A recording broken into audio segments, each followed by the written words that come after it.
production of the Mississippi State University Extension Service.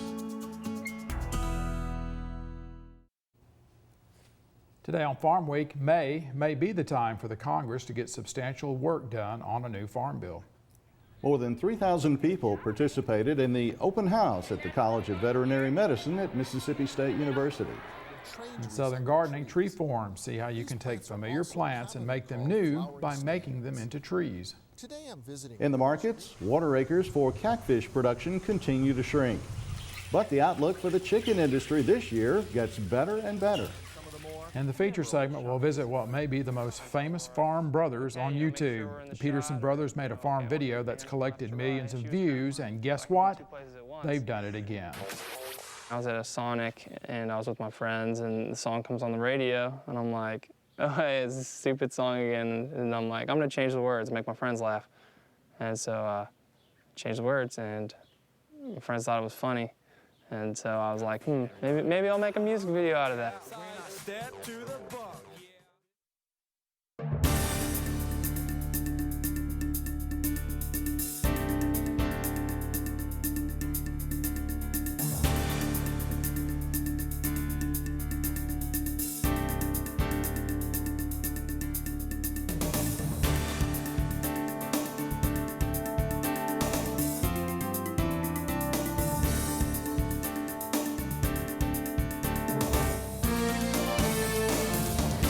Good day, everyone. I'm Leighton Spann. And I'm Artis Ford. Welcome to Farm Week. It should have been passed last year, but now it appears there may be movement in May on passing a new farm bill.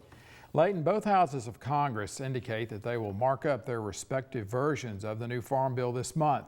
And directly it's due to immigration reform. U.S. Senate Majority Leader Harry Reid wants to get the Senate to act in May in order to allow time later for considering immigration reform. U.S. Senate Ag Committee Chairman Debbie Stabenow has not set a date, but she says she will hold a markup on the farm bill in May. Now, Brownfield Ag News says Stabenow has some hurdles to clear. She needs to get the support of Southern senators for a rewrite of the commodity title. The senators reportedly want one that treats Midwestern and Southern growers equally. Stabenow must come up with enough budget savings as well. The farm bill proposal passed last year was supposed to save $23 billion, but the Congressional Budget Office says present conditions indicate that's closer to $13 billion. On the House side, Ag Committee Chairman Frank Lucas of Oklahoma says he'll start his farm bill markup May 15th. For 28 years, the Mississippi State University College of Veterinary Medicine has held a special event to celebrate its impact on the community. The annual College of Veterinary Medicine Open House attracts large crowds who come for an inside look at its state-of-the-art facilities, as well as animals of all sizes and species. Farm Week's Amy Taylor reports. At the Mississippi State University College of Veterinary Medicine, second-year veterinary students set aside time in their busy schedules to plan and host the CVM Open House. The event draws about 3,000 visitors to tour the facility, where they find animals of all shapes and sizes, like birds, snakes, goats, cows, llamas, and even emus. Second-year CVM student Caitlin Babbis talks about what visitors got to do. In terms of small animal, we have tours of our small animal clinic, so kids can go through there and they can even see our dental section where your animal gets their teeth cleaned. We do have a public health exhibit inside. We have our different levels of kind of hazmat suits, and they learn if there were an outbreak or some sort of problem, how that would be taken care of. They put them in, they get to wear the suit and they put them in the in a tub and fake clean them off and stuff. And so it's interesting because oftentimes kids wouldn't be exposed to that anywhere else. In addition, visitors had fun with dog agility activities, as well as the ever-popular sheep herding demonstration. Furthermore, second-year CVM student Patrick First discusses the importance of increasing awareness of adoption from pet shelters and rescues. We're talking to kids about adopting pets and giving them homes. That's something that Mississippi State kind of is proud of, and we're trying to have that outreach for the public. We've got radiographs set up in different points. We've got an equine committee that's put up a display board with several different equine radiographs. The vet students will tell the kids, what's wrong with this picture, and they'll kind of discuss it. And it's kind of neat, especially with a smaller animal, if they've swallowed a penny or something, to see that penny on a radiograph down in a dog's intestine, and they can look at it and you can actually see that white object in there, and kids get a kick out of that. Additionally, the College of Veterinary Medicine Open House strives to add new features, so a thoroughbred equine dressage and jumping demonstration was included this year. From Mississippi State University, I'm Amy Taylor reporting.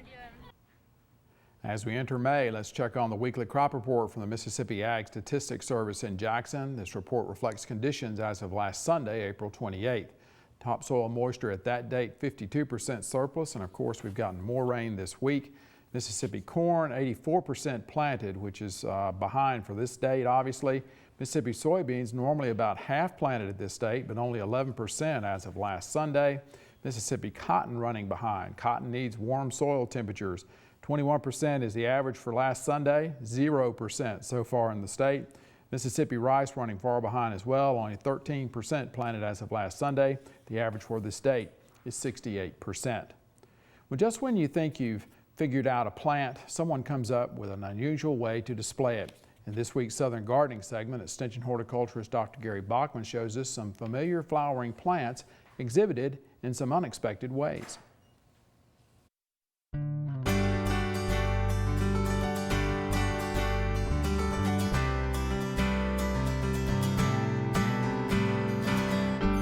Tree-form flowering plants are a stunning way to display summer color. They change the perspective in which we normally enjoy colorful flowering. Tree-form plants are normally shrubby plants that have been trained to resemble trees. These plants are also commonly called flowering standards. Today I'm visiting Rivers Greenhouse and Garden Center and sharing some of the flowering standards they have on display. Great examples are these red shrimp plants that have been trained into a tree form. The multiple trunks are interwoven to create more interest. Raising the flowering display completely changes the way the flowers are viewed. The colorful 4 to 5 inch flower spikes are composed of reddish bracts and emerging white tubular flowers. Cape honeysuckle is a gorgeous flowering shrub which produces clusters of brilliant orange-red tubular flowers. This plant can be readily trained into a striking tree form. Having the two growth habits side by side, it's easy to see the beauty of each. Tropical hibiscus is another plant that seems to be a perfect choice as a tree form plant. This is particularly true when you use this plant as the thriller in a large combination container.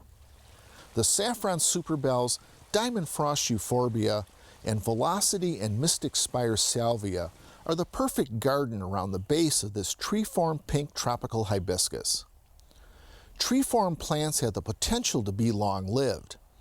This tree-form bougainvillea was grown from a hanging basket more than 15 years ago and is a member of the Rivers family.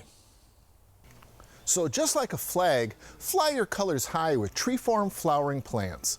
I'm horticulturist Gary Bachman for Southern Gardening. Now, latent tree forms will need to be cared for during the winter to avoid freeze damage. We'll have some links with advice on winter hibiscus tree care on our Farm Week Facebook page. In the feature segment today, most farms are unknown to the outside world.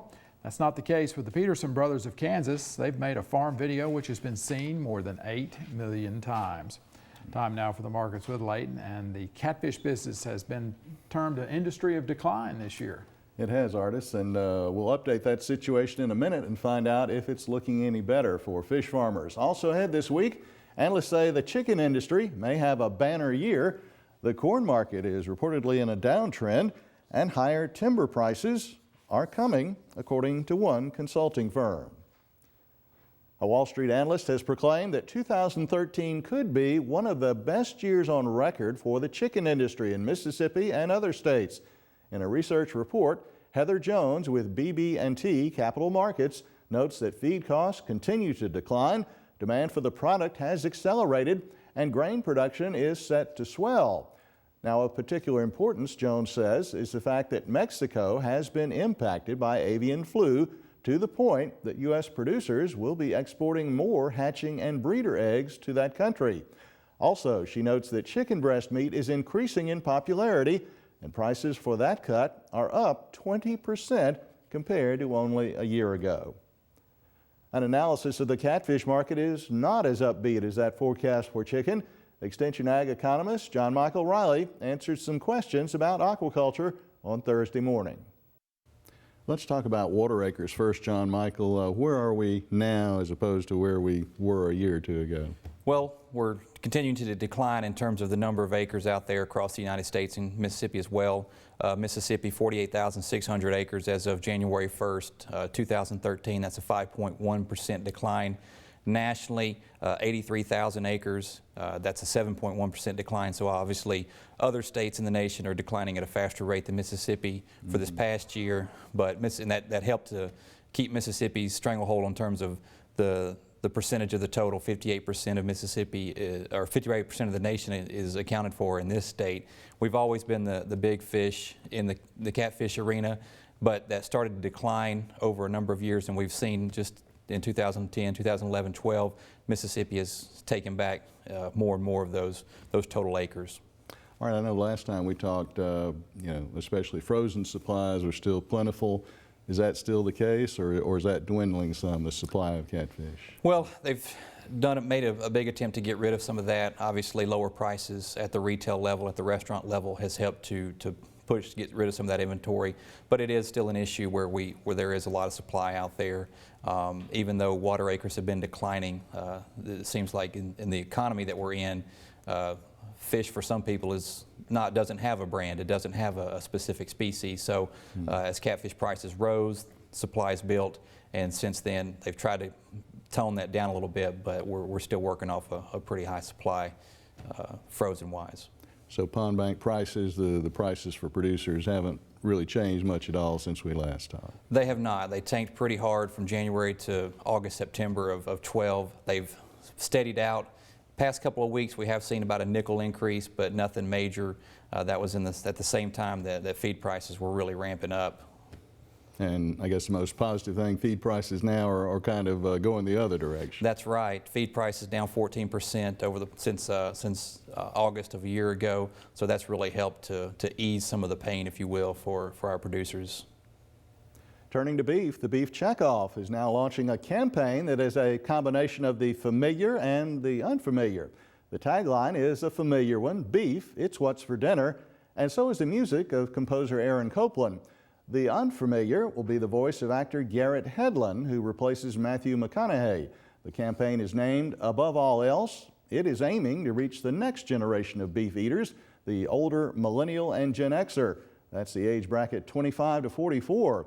The emphasis, according to marketers, will be on the taste and nutrition factors of beef. Our trivia quiz this week deals with the row crop peanuts. And here is the quiz question: how did last year's planted acreage of peanuts in Mississippi stack up as far as history goes? Is the answer A, it set a new record, or B, it was the second highest, or C, it tied for third highest, or D, the acreage was the fifth highest on record? You'll find out the answer before our feature story. We're going to pause for a short break on Farm Week. Coming up, we'll look at the calendar in the second part of the markets. Leighton Spann reports corn prices are trending down while timber prices are trending up. In the feature segment today, the power of video and YouTube. These brothers from Kansas made a video on their farm and it's been seen by millions. At Mississippi State University, Extension is reaching beyond the college campus and impacting adult education. We're instructing agricultural professionals on the latest trends in research and technology, inspiring communities, empowering small businesses, and promoting the growth of healthy families where youth and adults can reach their fullest potential. The MSU Extension Service, sharing our vision for the future. Before we get back to the markets, let's look at the Farm Week calendar. The Mississippi-Louisiana Beef and Forage Field Day is Saturday, May 18th. The location is the Livestock Producers Sale Barn on Highway 98 east of Tylertown, Mississippi. Registration gets underway at 8:45 a.m. Alternative feed ingredients and health requirements for cattle being moved between states are among the items on the agenda. That afternoon at 1, a forage tour will be made showing herbicide effectiveness, Participants can also view the bulls from the South Mississippi Gain on Forage Bull Test. Lunch will be served, but you are asked to pre-register. We'll have the phone number on our Farmweek Calendar website. Now, a workshop on managing wild pig damage is Thursday, May 23rd in Natchez. The location is the Adams County Extension Office. You'll learn about how to trap and control wild hogs. The cost is $30, including lunch, and you need to register by May 15th. Go to our Farmweek website at farmweek.msucares.com for information on these and other events. Now check out this week's Farmweek Snapshot.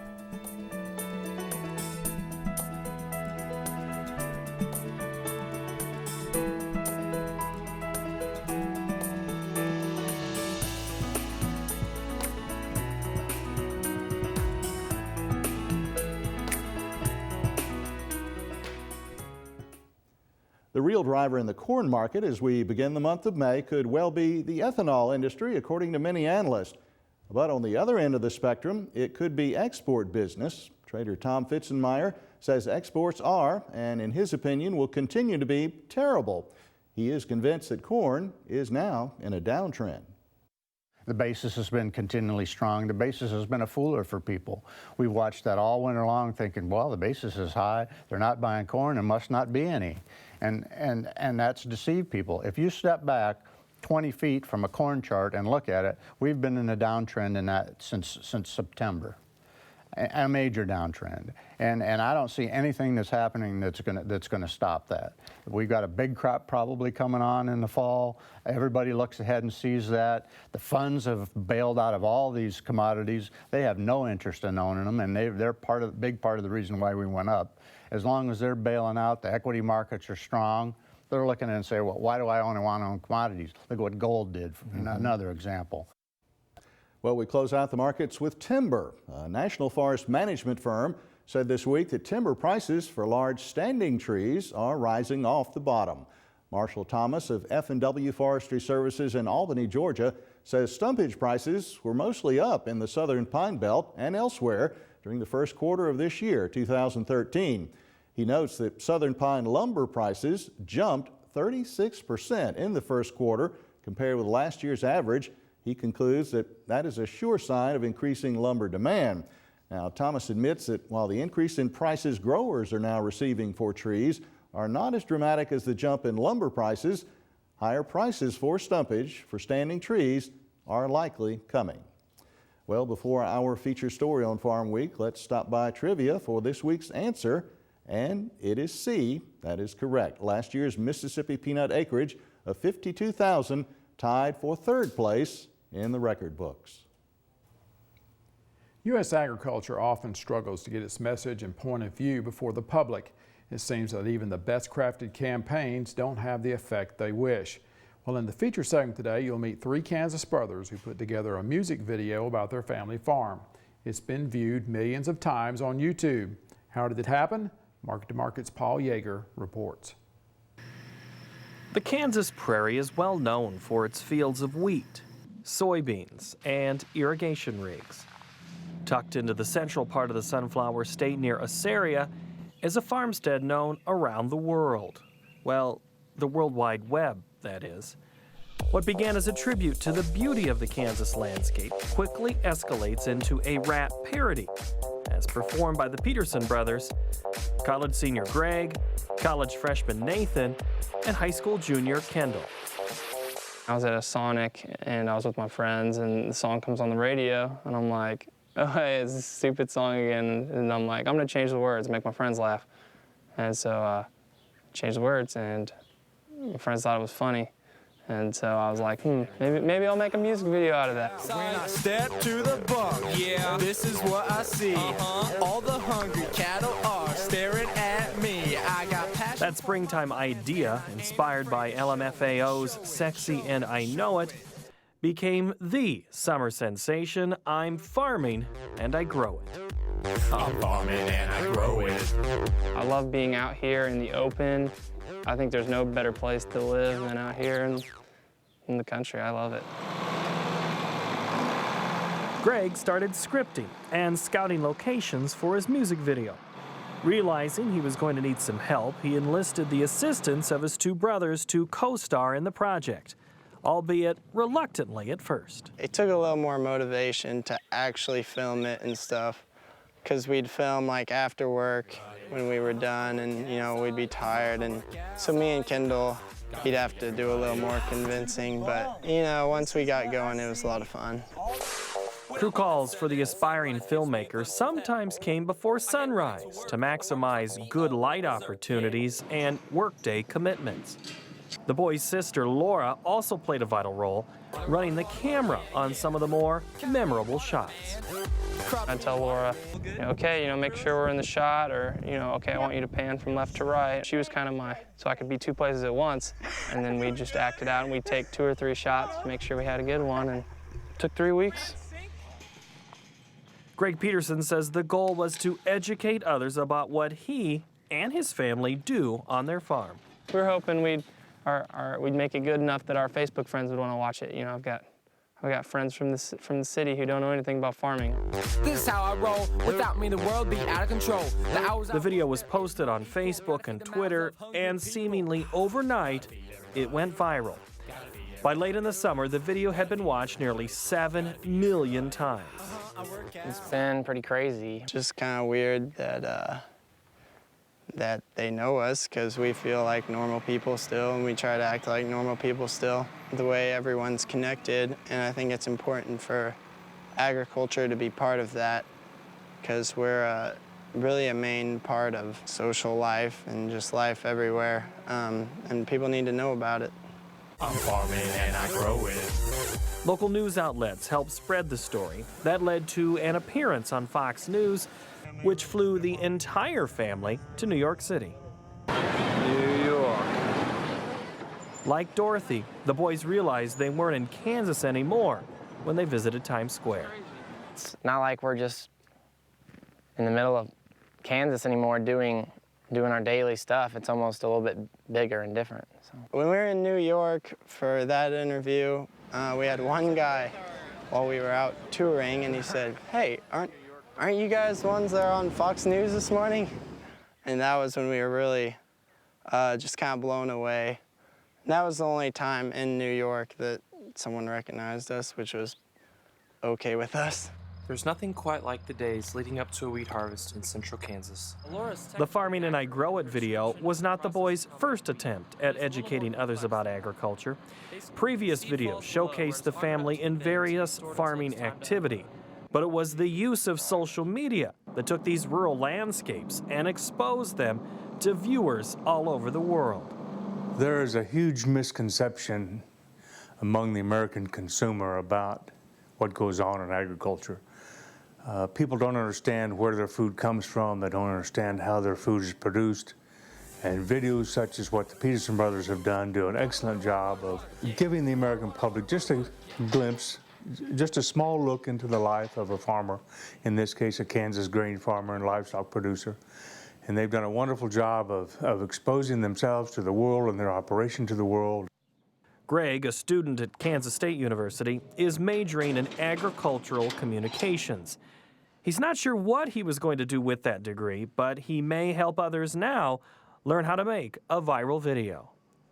I think we're as normal as anybody else is, and we're just doing our best like everyone else is. Greg is interested in music. He's already created his own YouTube channel with his creations. I worked on that for years, trying to build an audience, you know, and I built, you know, one. I've got ideas. I got a whole list of ideas. That never runs out. It's just you have to take time to do them. And for a time this summer, handling media requests was getting in the way of the basics, like farming. But the Peterson parents are understanding and at the same time taking note of all the attention given to their family. We need to keep bringing out good stories rather than people seeing the negative parts of agriculture, and we need to keep promoting all the good and just how hard farmers work to feed the world and all of the good we're doing. And as they grow it and we eat it, the world learns more about rural America. For Market to Market, I'm Paul Yeager. I'm farming and I grow it. And you can watch this story on the Peterson Brothers viral video on our Farm Week website. That's farmweek.msucares.com. You can also watch Farm Week stories on YouTube, and we have a Facebook page. Please like us. We'll have a link to the Market to Market website where you can see the story as well as read the script. There will also be a link where you can watch the Peterson video itself in its entirety. That's farmweek.msucares.com. Now, Leighton, this story first aired last year, early fall, I guess. Well, since that time, that particular video is now up to almost 8,500,000 views. But get this, it's not their most popular video anymore. They've done a Gungan style video, you know, like Psy, and it's been viewed 13,300,000 times. So, of course, YouTube, once you've got a viral video, they help promote you, and so they want you, and they, you know, so. Right.